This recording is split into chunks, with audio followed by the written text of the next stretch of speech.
This is one of our PO power supplies. The bandwidth of this one is relatively low. Through this cable, it can provide a 46-volt DC power supply, but the output current is relatively small, approximately 200 mA to 300 mA. This is a push-pull force gauge testing machine. After the PCBA assembly is completed, for components with a certain height, in order to verify its stability, a pressure will be applied to see if it will tilt or deform. A multimeter with low bandwidth signal analysis. It takes into account simple waveforms. The bandwidth of this one is relatively low. It can only measure up to 0.101 MHz. This is a clamp ammeter. It can measure the current without directly touching the exposed metal wire.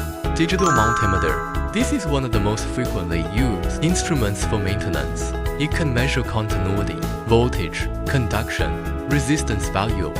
This is one of our DC power supplies. The maximum output is 60 volts and the current is 5 amps.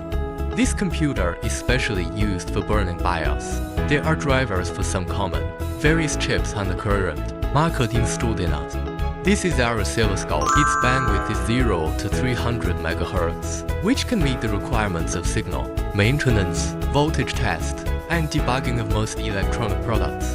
This is one of our transformers. It is a step-up type. For example, our mains electricity is 220 volts 50 Hz, and it can reach 240 volts. Special PCBA will use this transformer to meet its power supply requirements.